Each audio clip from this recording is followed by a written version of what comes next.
During the summer of 2003, events in the northeastern United States involved a strange, human-like creature, Spurk. Local belief media interest before a apparent blackout was enacted. Little or no information was left intact, as most online and written accounts of the creature were mysteriously destroyed. Primarily focused in a renewal in New York State and once found in Ohio. Self-proclaimed witnesses told their stories of their encounters with a creature of an unknown origin. Emotions ranged from extremely traumatic levels of fright and discomfort to almost childlike senses of playfulness and curiosity. While their published versions are no longer on record, the memories remained powerful. Several of the involved parties began looking for answers that year. In early 2006, the collaboration had accumulated nearly 24 documents dating between the 12th century and present day. Spanning 4 continents, in almost all cases, the stories were identical. I've been in contact with a member of this group and was able to get some experts from their upcoming book, A Suicide Note, 1964. As I prepare to take my life, I feel it's necessary to assuage any guilt or pain I've introduced through this act. It is not the fault of anyone other than him. For once, I awoke and felt his presence, and once I awoke and saw his form. Once again, I awoke and heard his voice and looked into his eyes. I cannot sleep without fear, or what I might next awake to experience. I cannot ever wake. Goodbye. Found in the same wooden box were 2 empty envelopes addressed to William and Rose, and 1 loose personal letter with no envelope. Dearest Lillian, I have prayed for you. He has spoke your name. Here we go. Here's another one. A journal entry translated from Spanish, I believe. Taking place in 1880. Weird. I have experienced the greatest terror. I have experienced the greatest terror. I have experienced the greatest terror. I see his eyes when mine are closed. They're hollow. The black saw me and pierced my own. His hand wet, and I no longer sleep. His voice. And here's another one. It's a Marina's log from 1691. He came to me, in my sleep, from the foot of my bed, I felt a sensation, He took a briefing, he must return to England, I shall not return here again, at the request of the Rake. Looks like we got ourselves one more, man. This can't be pretty good. I can't wait for it.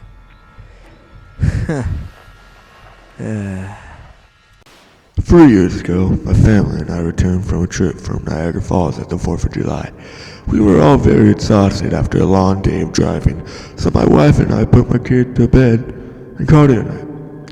At about 4 a.m., I woke up to find that my wife had gotten up to use the restroom, so I thought, what the hell, and used the moment to steal back some bed sheets, only to wake her up in the process.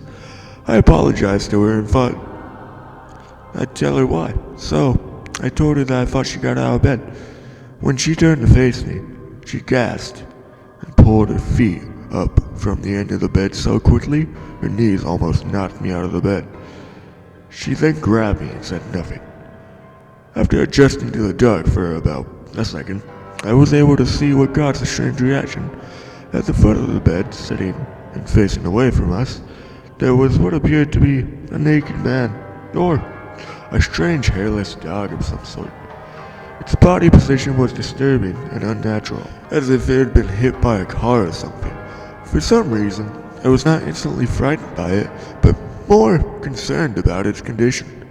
At this point, I was somewhat under the assumption that we were supposed to help him. My wife was peeling over his arm at me, tucked into the fetal position, occasionally glancing at me before returning to her creature. In a flurry of motion, the creature scrambled around the side of the bed, but then crawled quickly into a fairly sort of motion right along the bed until it was less than a foot away from my wife's face. The creature was completely silent for about 30 seconds, or probably close to 5. It just seemed like a while. Just looking at my wife. The creature then placed its hand on her knee and ran into the hallway, leading to the kids' rooms. I screamed and ran to the light switch, planning to stop him before he hurts my children. When I got to the hallway, the light from the bedroom was enough to see it crouching and hunched over about 20 feet away. He turned and looked directly at me, covered in blood. I flipped the switch on the wall and saw my daughter, Clara.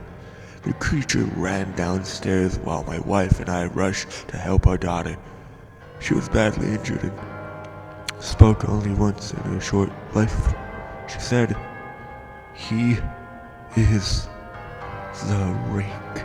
My wife drove her car into a lake that night while rushing my daughter into the hospital. They sadly didn't make it.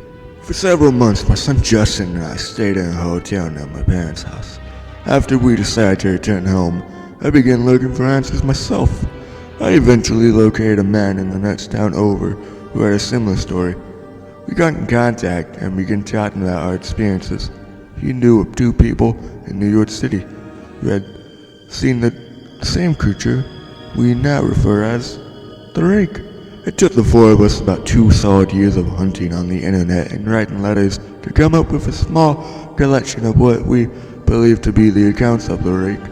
None of them gave any details, history, or follow-ups. One journal had an entry involving the creature in its first 3 pages, but sadly never mentioned it again. A ship's log explained nothing of the encounter, just saying that they were told to leave. That's the last entry in the log, however. There were many instances where the creature's visit was more of a series of visits with the same person. Multiple people also mentioned being spoken to. My daughter was included. This led us to wonder if the Rake could visit any of us before our last encounter. I set up a digital recorder near my bed and left it running all night, every night, for 2 weeks. I would tediously scan through the sounds of me rolling around in my bed each day when I woke up. By the end of the 2nd week, I was quite used to the occasional sound of sleep while blurring through the recording at 8 times the normal speed. However, it still took about an hour every day.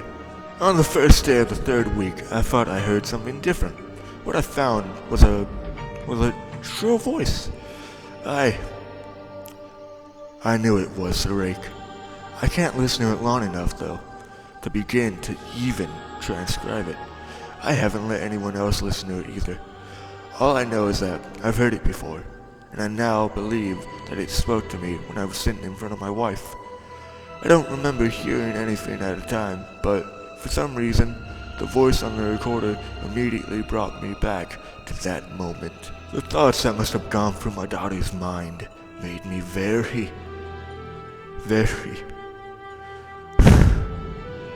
upset.